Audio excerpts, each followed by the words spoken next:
Uma confusão ter sido feita, né, por conta dessa polêmica envolvendo a volta aos treinamentos do time do Flamengo na terça-feira passada, há uma semana, quando ainda não havia qualquer tipo de autorização por parte da Secretaria Municipal de Saúde e Secretaria Estadual de Saúde do Rio de Janeiro. O Flamengo agora tem aí um sinal verde a partir justamente desse dia 25, né, para poder treinar. Claro que esse meio escolhido pela diretoria do Flamengo, ele não é o melhor.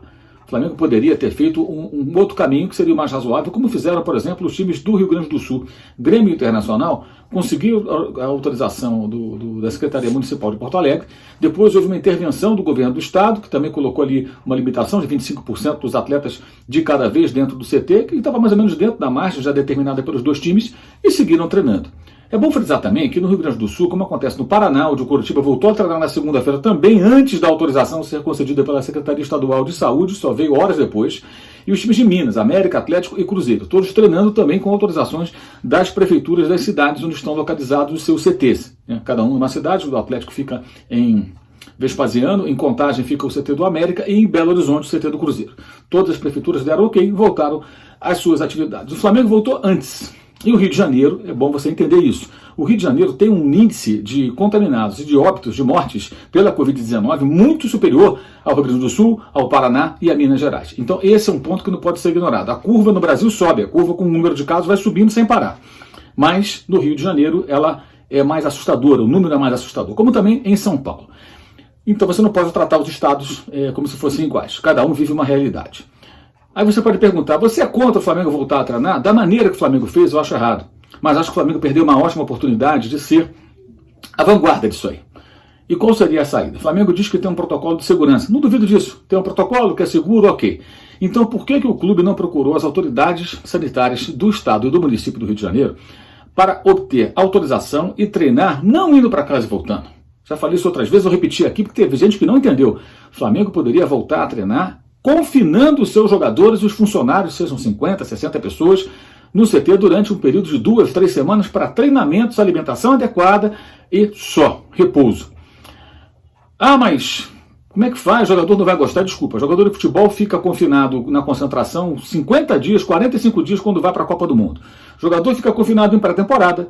Jogadores, muitos que jogam no Flamengo atuaram na Europa. Como é que faz quando faz a pré-temporada e viajam para a Ásia, sei lá para onde, ficam aquelas semanas todas por lá?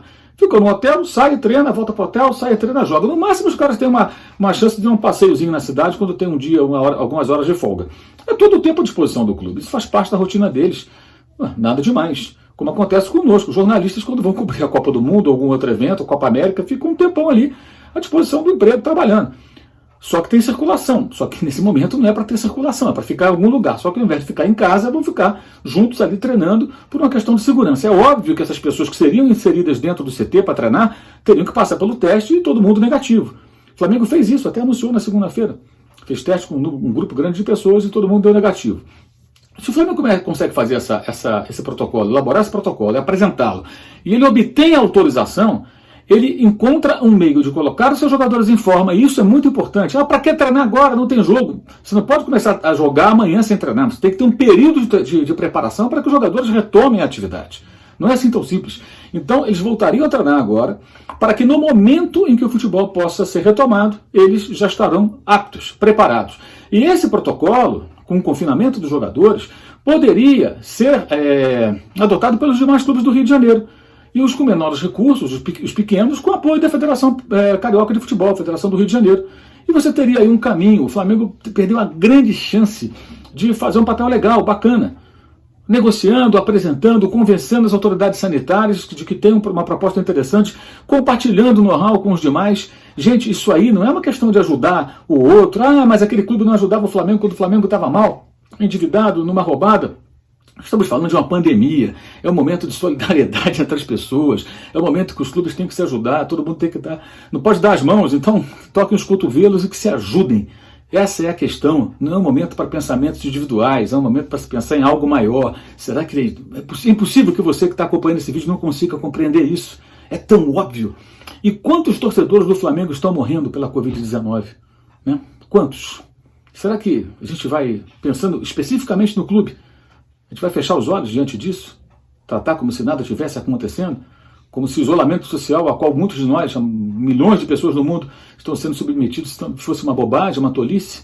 Né? Por que os países da Europa fizeram assim? Por que os times só voltaram a treinar depois de um determinado tempo, quando a curva começou a cair com o número de casos? Vamos usar um pouquinho do bom senso e vamos tentar ser razoáveis. Tá? A defesa incondicional de um político, de um dirigente, não faz bem a ninguém. Certamente não vai fazer bem a você. E se você estiver dizendo aí que eu sou defensor incondicional de algum político, é porque você realmente não me conhece. Dá uma pesquisadinha nas minhas redes sociais, nas coisas que eu posto, e você vai ver que não é bem assim. A gente tem que defender aquilo que a gente acredita. E não pessoas. Não são pessoas. E no caso do torcedor de um clube de futebol, em primeiro lugar o clube, nunca um dirigente, jamais um dirigente, por melhor que ele possa ser. Isso vale para o Flamengo e para qualquer outro clube do Brasil e do mundo. Saudações.